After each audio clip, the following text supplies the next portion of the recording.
आज एक बहुत ही दिलचस्प विषय पर बात करते हैं। क्या सांस लेना सिर्फ ऑक्सीजन को अंदर खींचना और कार्बन डाइऑक्साइड को बाहर छोड़ना है? बिल्कुल नहीं।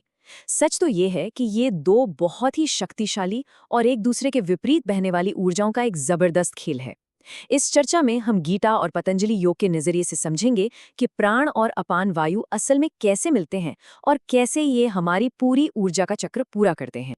आइए जल्दी से देख लेते हैं कि आज हम किन विषयों पर चर्चा करने वाले हैं।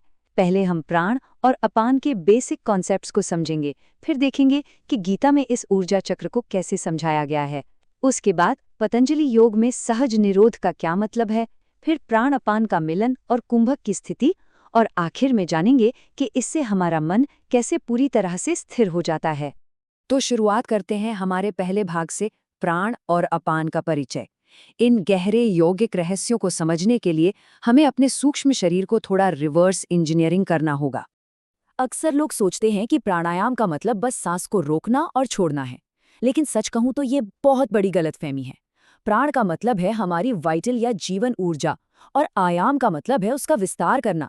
मतलब ये सिर्फ कोई मैकेनिकल ब्रीदिंग एक्सरसाइज नहीं है, बल्कि हमारे शरीर के अंदर मौजूद जीवन शक्ति को बढ़ाने और एक्सपैंड करने का एक बहुत ही गहरा विज्ञान है। अब हमारे शरीर के अंदर मुख्य रूप से दो बिल्कुल अपोजिट हवाएं या वायु काम कर रही हैं। पहली है प्राणवायु। इसे एक लाल रंग की ऊर्जा मान लीजिए जो अंदर और ऊपर की तरफ बहती है। ये हमारी छाती के हिस्से में जीवन शक्ति को एब्जॉर्ब करती है। और दूसरी है अपान वायु। इसे हम नीले रंग से दिखा सकते हैं।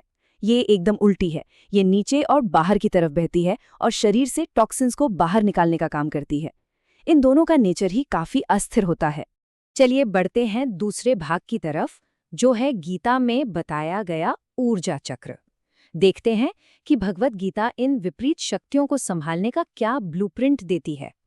गीता का ये श्लोक असल में एनर्जी एक्सचेंज की अल्टीमेट थियरी है। इसमें बताया गया है कि बाहर जाने वाली सांस को अंदर आने वाली सांस में और अंदर आने वाली को बाहर जाने वाली में हवन करना चाहिए। इसका सीधा सा मतलब यह है कि हमें अपनी सांस को एक टूटी फूटी प्रोसेस की तरह नहीं देखना है, बल्कि प्राण को अपान में और अपान को प्राण में मिलाकर एक कंटिन्यूअस सेल्फ सस्टेनिंग लूप बनाना है, एकदम एक परफेक्ट एनर्जी साइकिल की तरह। अब आते हैं तीसरे भाग पर, पतंजलि योग और सहज निरोध। गीता की थियरी के बाद आइए देखते हैं कि पतंजलि योग सूत्र हमें इसे प्रैक्टिकली करने का क्या तरीका बताते हैं। महर्षि पतंजलि एक बहुत ही कमाल का कॉन्सेप्ट देते हैं, प्रयत्न शैथिल्य, यानी बिना किसी जबरदस्ती के एकदम एफर्टलेस रिलैक्सेशन। मतलब जब हम इन विशाल ऊर्जाओं को मिलाने की बात करते हैं तो इसे किसी जोर जबरदस्ती या बल से नहीं किया जा सकता।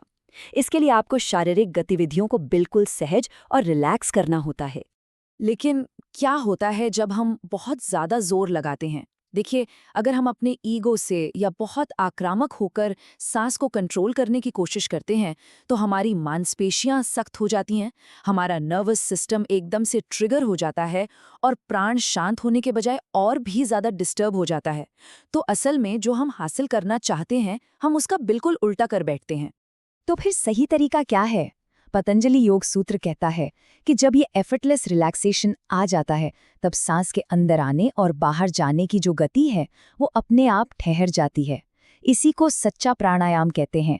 ये कोई जबरदस्ती रोकी गई सांस नहीं है, बल्कि एक पैसिव अवेयरनेस है जहां सांस की गति एकदम नेचुरली रुक जाती है। और अब हम पहुंचते हैं चौथे भाग पर, ऊर्जा का मिलन और कुंभक। यहाँ से चीज़ें सच में बहुत दिलचस्प हो जाती हैं, क्योंकि अब हम इस पूरी मैकेनिज्म को विजुअली समझने वाले हैं। इस डायग्राम को देखिए, ये हमारे श्वास का ज्योमेट्रिक रास्ता है। वो लाल रंग का प्राण और नीले रंग का अपान, ये दोनों नासिका से होते हुए सीधे हमारे हृदय क्षेत्र तक जाते हैं।